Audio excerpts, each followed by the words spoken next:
Salvatore Avena's life was in serious danger. But it wasn't surprising, really. The New Jersey-based connected lawyer had done the unthinkable. He tried to sue the mob.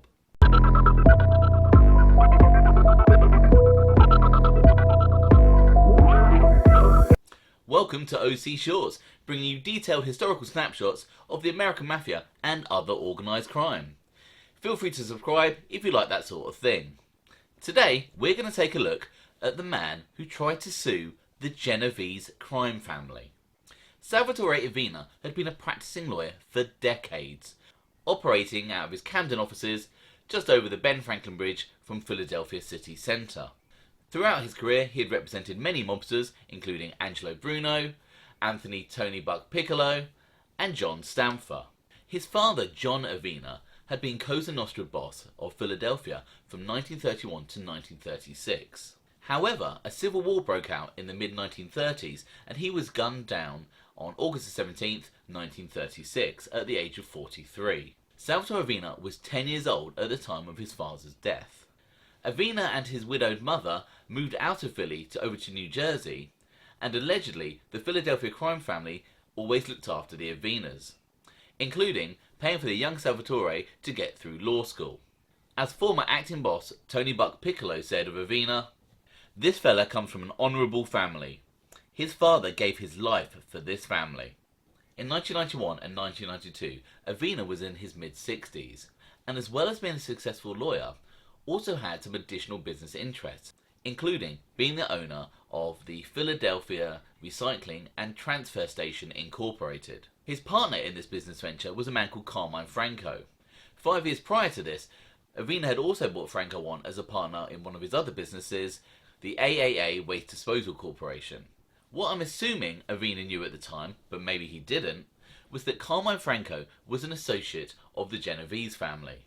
What this meant was that essentially the famous New York crime family had hidden interests in both of Avena's business ventures.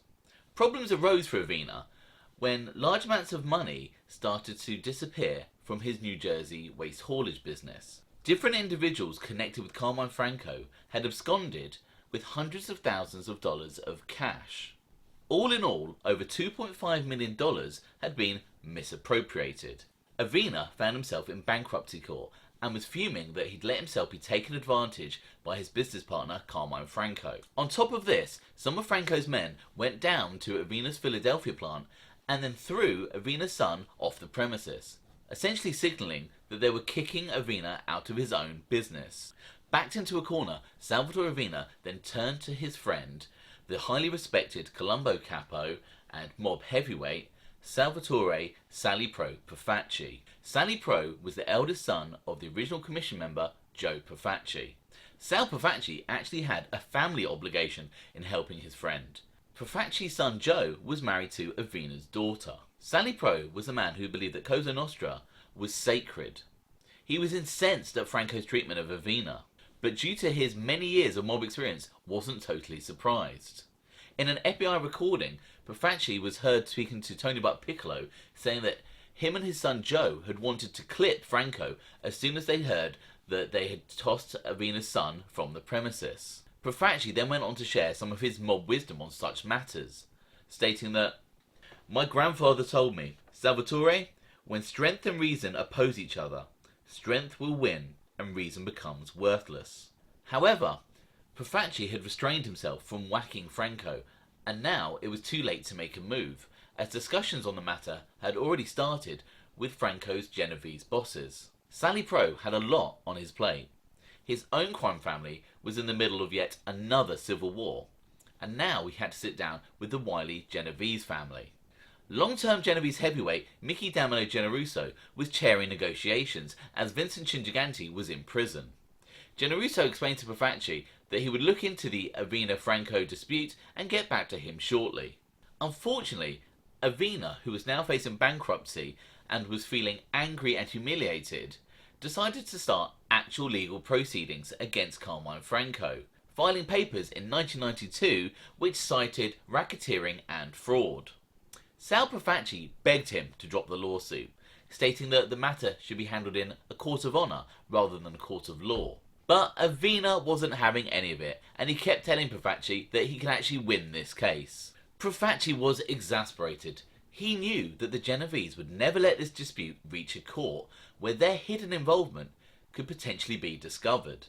It was far easier and cheaper for them to deliver their own permanent and deadly final solution to the problem.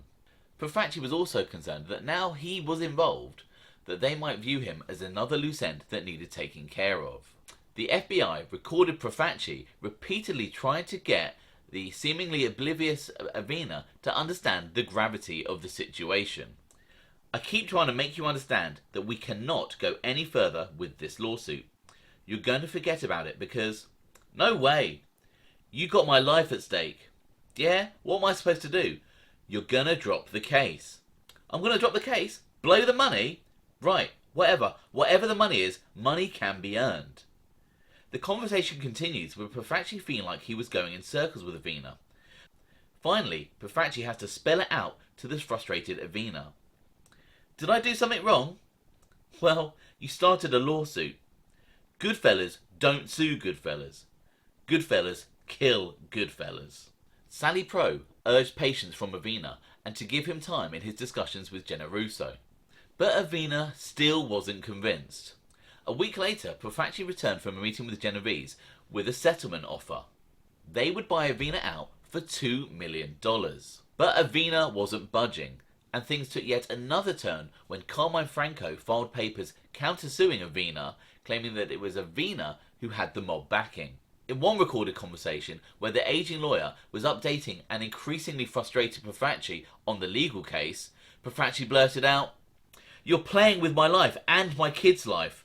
That's exactly what you're doing," adding that even if Avena won the case, you and your children, me and my children, will not live to enjoy it.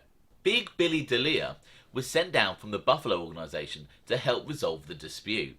Big Billy joked that this could have all been avoided if they'd have whacked Franco at the start. The answer was that when he was standing by the trucks, somebody should have bumped him in and let them compact him. You know what they say in New York? Accidents happen, Profaci replied. Yes, this would have caused problems with the Genovese family, but both Big Billy and Profaci agreed that they would have been able to smooth it out. In the end, Big Billy came to the same conclusion as Profaci, that Avena should take the settlement.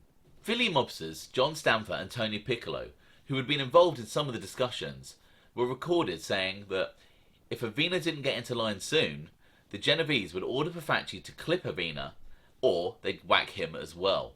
Luckily for everyone involved, 4 months later, and after Avena had admitted that any mention of organised crime in the legal papers had got out of hand, the problem was settled out of court for the $2 million. Avena would receive $200,000 up front, and 4 years later in 1996 it was revealed that he was still waiting for the rest.